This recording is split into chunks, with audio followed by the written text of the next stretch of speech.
sequence, but what is this sequence doing? Going higher. Yeah, so this one, yeah, unlike the other sequence we played, where we have two measures, a higher and then two stepping down or whatever, that gets softer. This is getting bigger. So be aware that this is first one is less, more, and very much be aware of that. Now what comes next is pretty much stay at a bigger level. Don't get soft.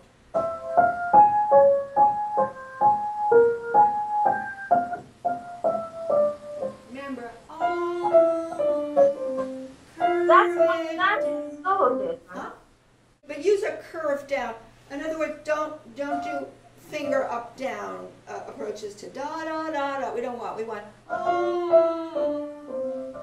and you do that with your weight transfer, right? And you think of a curve, that little rainbow curve down. That's how you do that. You want to hear the principal notes?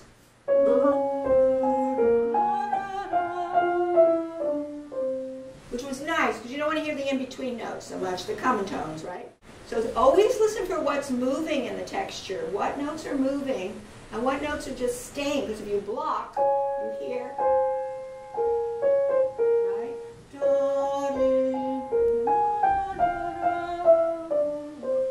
Yeah. Now you could do this. You could play the right hand and just the figured bass. What's the figured bass under that? This. Right? You told me that it's moving in half steps, yes? Yeah. You could start here.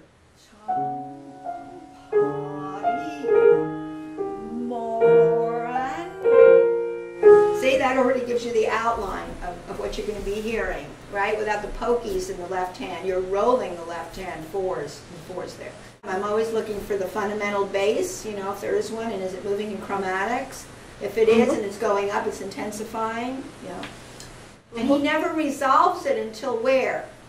He actually finally gets to the semi-cadence, right? The C major. Yeah. Up to then, we're like, it's totally, you know, it's like being in suspense.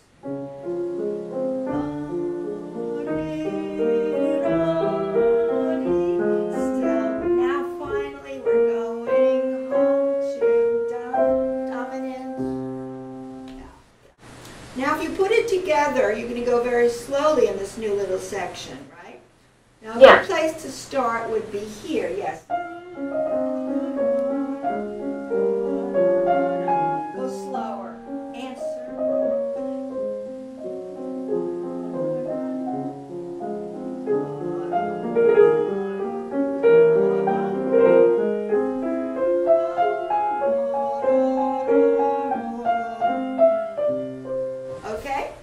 Slower than I did, though. Way slower. 46. 46. You're looking at the left hand, yes? Yeah. Here's the fingering. 5, 4, 2, 1. That's that jazzy chord. That's a F minor 7. Yeah. Oh, yeah. Is that right? That's the chord. 5, 4, 2, 1. That's measure 46. 46. So 46, 5, 4, 2, 1, and 2 comes over here, and it goes to thumb, and you lift your hand, and then you're going to slur 3 of them, only 3, this is the way I do it, and then I do this one alone, and then I go to the dominant note, and I break it. Is that pretty much clear? And that's pretty much in the music. I think I wrote that fingering in. 5, 4, 2, 1, break it. Here's the pair. But here I do 3. And then I lift, lean, less. Lift. Don't make all legato though. If you make that all legato, it's not a Baroque phrasing. So over here, I do 3 of them under one connector. I then do this alone. Oh, and lift. And then I lift here. That's why I put the line across. C. Okay. So the C and the B is the not legato. Right, exactly. And this is a slur of 3. And then I lift. That's alone. And these are alone. These are detached. That's right. 2, 4. 2, 4. Not 2, 4. 2, 4. And then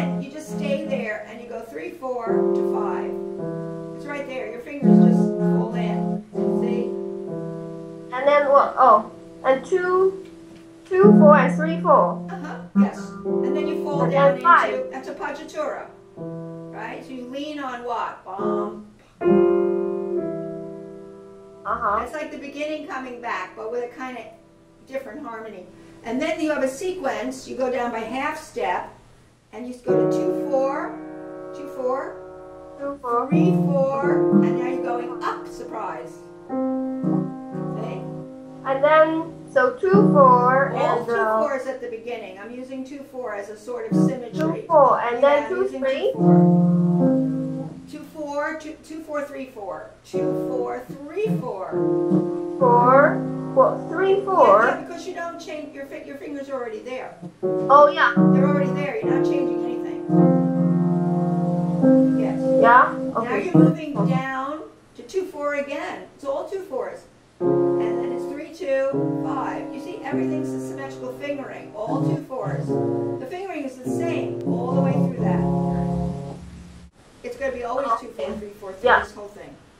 Okay. And it falls right in, right? You're in what's called a closed position. You have no thumb coming under. You don't have to deal with anything like that.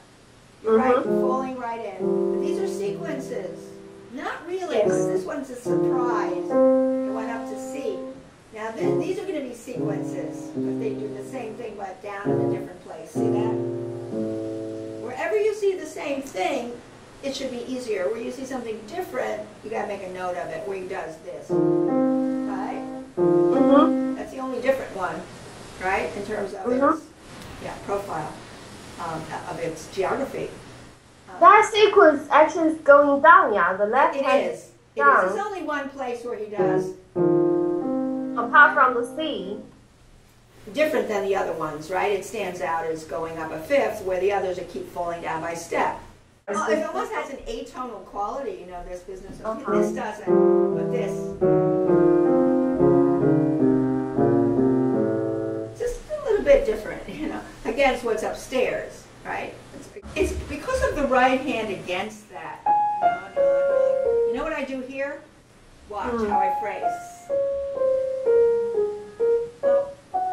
See what I did? That's a sequence again, huh? See what I do? See what I do? So I consistently phrase 3 and 1, 3 of them together, then alone, slur, 3 together and slurring, alone, and these are connected. 3, alone, and then connect. 3, I do 3s and then alone. It's rather nice. Because mine has that, my edition has that. And you know, if you just do everything legato, it's not really Baroque phrasing anymore. If you keep going, if you did this, let's say, that doesn't sound Baroque to me. It's too much legato, you know. Yeah. So what I do is I do 3 and a slur alone.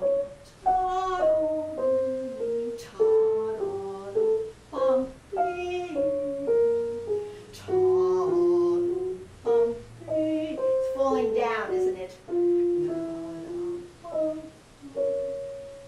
So I would start a little deeper in the keys with that whole section, and then I'd fall down because he's coming down. Yeah, they're all sequential on the right hand exactly, and the left hand mostly sequential, right?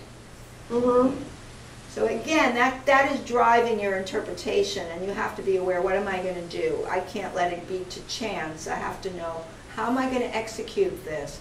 And in my practicing, even if I do separate hands, I have to realize what my intention is, because when you go into tempo, it can't suddenly change. It has to be what you decided in slow tempo, very slow tempo. This is never going to go super fast, we know that. But you want to be on the slow side of tempo when you're practicing. You don't want to go even near your ultimate tempo, because you've got all these details to work out. You know, and that's how I learned it, very slowly, very, very slowly. And you can enjoy this very slowly too. It's really a very elegiac kind of lament, you know, and it shouldn't be rushed anyway. Yeah, I would just learn sections and say, what am I going to do, and what are they doing? What did he do when he wrote that? Did he have a sequence? Does he go to another key? Write the keys down? We know keys are very important. and modulations. Extremely important to this. Chromatics, chromaticism is very important. Intensifying, where am I intensifying? Where am I de-intensifying? What's my overall, map of what I'm doing? This is extremely important. In the early stages of practicing, this should be known right away. Slow enough that you understand it, but separate hands. Yeah, I'm a big separate hand player. You've got to do separate hands. Because a lot of things in Bach is how you're grouping the notes. You have to make those decisions. How am I grouping these notes? Am I going to do them all legato? No, I can't. Although this you can. It makes no sense not to, but the break is here, right? And why would I want to, do otherwise? And here I might want to lift a little, lift a little, because you don't want to get that Chopin sound. Make small little breaks, where you have to. But they're not way up and gaspy, but they're little breaks.